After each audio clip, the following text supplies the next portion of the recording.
Hei, aduh, gimana Pak? Pak, bentar Pak, sedikit aja Pak, tolong Pak. Pak Firdaus, ya Pak. Gimana Pak? Oke, ada dua saksi yang diminta keterangan hari ini. Ada beberapa keterangan yang tidak bersesuaian. Jadi tidak apa-apa, itu biasa. Karena memang keterangan saksi itu kan di bawah sumpah. Ada ancaman pidana di situ. Keterangan saksi yang memberikan keterangan saksi bohong atau palsu di persidangan ada sanksi pidana 7 tahun. Nanti akan pertimbangan seperti apa nanti? Berarti tadi bisa diartikan dia bohong atau Enggak, kami belum bisa ada keterangan saksi yang tidak bersesuaian saja. Berarti tidak bersesuaian dengan apa? Ada beberapa keterangan saksi yang sebelumnya kita minta, itu saja. nggak bersesuaian dengan korban atau gimana maksudnya? Ya, ada beberapa keterangan saksi yang sudah kita minta keterangan. Jadi beberapa keterangan yang tidak bersesuaian saja. Itu ada bukti itu kan? Tidak. Yang tidak bersesuaian itu dengan keterangan saksi yang lain? Ya, dengan keterangan saksi yang lain. Oh gitu. Kan saksi-saksi lain ada 11 yang sudah kita minta keterangan. Ini ada beberapa keterangan yang tidak bersesuaian. Itu saja, nanti kita pastikan nanti seperti apa. Dua ini hubungannya keluarga atau apa Pak? Saksi ya, kapasitas lebih saksi ya. Ini kan masih saksi JPU kan ya? Iya. Oke Pak, tadi kenapa kok memutar rekaman audio ulang? Kemarin kan sudah diputar, hari ini diputar lagi Pak. Diperlihatkan kepada saksi yang memastikan bahwa video itu dia tahu terkait video itu. Audio atau video yang diputar oleh jaksa? Kalau yang kedua saksi yang ini video ya, video. Untuk memastikan lagi keterangannya betul ini. Terima kasih ya.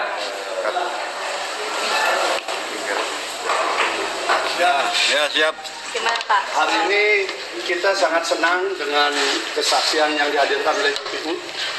Jadi dua saksi fakta.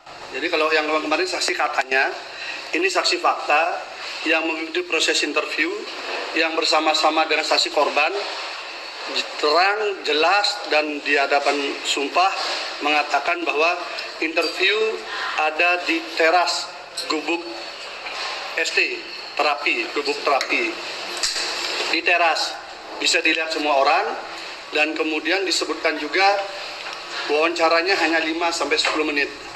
Ini linear dan keterangan saksi sebelumnya yang pro sana, yang mengatakan juga mereka sendiri mengalami itu. Nah, saksi korban mengaku dia diwawancarai di tengah gubuk, di dalam ruangan. Sementara dua saksi tadi mengatakan dia melihat langsung dan bergiliran, itu saksi korban itu hanya diwawancarai 5-10 menit juga sama dengan yang lainnya. Di teras juga, siang hari. Jadi tidak ada cerita dari jam 10 malam pergi sampai jam 12 siang. Tidak pernah. Dan itu juga pernah terjadi karena aturan di asrama putri juga tetap. Artinya keterangan saksi ini bertentangan dengan kesaksian korban. Ya, jadi kalau diambil dari 5 cerita, 5 orang ya, ini 4 ini menceritakan dirinya diwawancarai di teras gubuk dan siang hari. Walaupun yang 2 ini mencoba membantu kesaksian ini bahwa ini diperlakukan berbeda. Tetapi yang 2 ini mengatakan sama. Hanya bedanya yang 2 ini waktunya berbeda, ini mereka bertiga bersamaan. Jadi 2 ini bersama saksi korban bersamaan. Ya. Dan kami tadi mengajukan keberatan juga, saksi ini sempat ada yang mengintimidasi ketika ada di ruang jaksa. Tadi diajukan keberatan. Jadi mencoba untuk menjatuhkan mental yang bersangkutan. Sehingga saya katakan kalau LPSK tidak bisa bersikap adil, biarlah Tuhan dan rakyat nanti akan melihat siapa yang akan membela mereka. Karena kalau kita lihat hari ini kan lucu, LPSK menjaga orang-orang yang justru ikut di dalam mendesain ini semua. Bahkan kuasa hukum pun berbaju LPSK. Sementara saksi ini saksi fakta juga. Bukan saksi katanya, ini saksi fakta. Jadi bukan katanya, ini saksi fakta. Dia ikut bersama dengan korban. Dia wawancarai, dia diinterview bersamaan. Beda waktu saja. Harinya sama, keterangan yang pertama dan kedua sama. Dan ini bukan saksi dari kami loh ya. Ini saksi dari JPU. Ini semakin membuat terang, jelas bahwa memang peristiwanya fiktif. Dari mana Anda tahu kalau saksi tadi diintimidasi? Ya, saksi kan menyampaikan keberatan tadi yang kedua. Yang pertama tidak menyampaikan, tapi yang kedua menyampaikan. bahwa merasa tidak nyaman ketika ada seseorang masuk di ruang tunggu itu menyampaikan hal-hal tertentu yang merendahkan posisi pondok, itu menteror dia agar cepat-cepat mengurus apalah di situ dan sebagainya, sehingga disampaikan kepada majelis hakim tadi, dan kami kaget itu. Dan ini menjadi linier dengan penggunaan ruangan-ruangan di pengadilan ini untuk kegiatan-kegiatan podcast LSM maupun kementerian, kegiatan-kegiatan yang untuk membangun peradilan opini.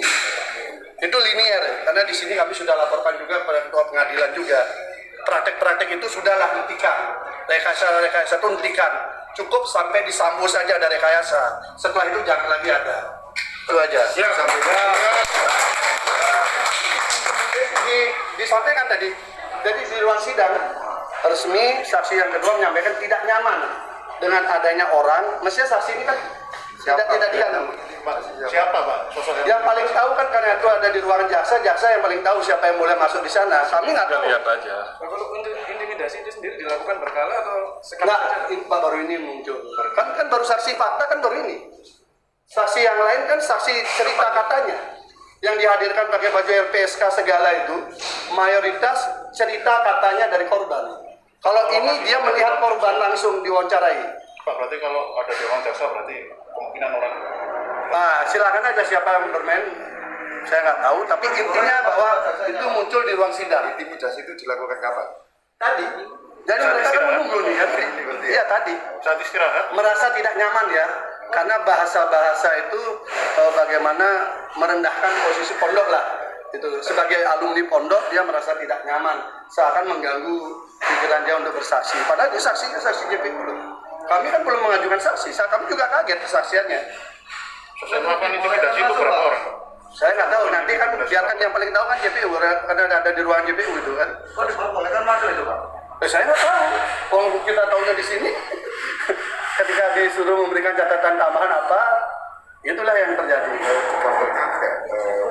Hanya merasakan dia menyampaikan bahwa merasa tidak nyaman dengan adanya seseorang yang mendatangi mereka berdua, kemudian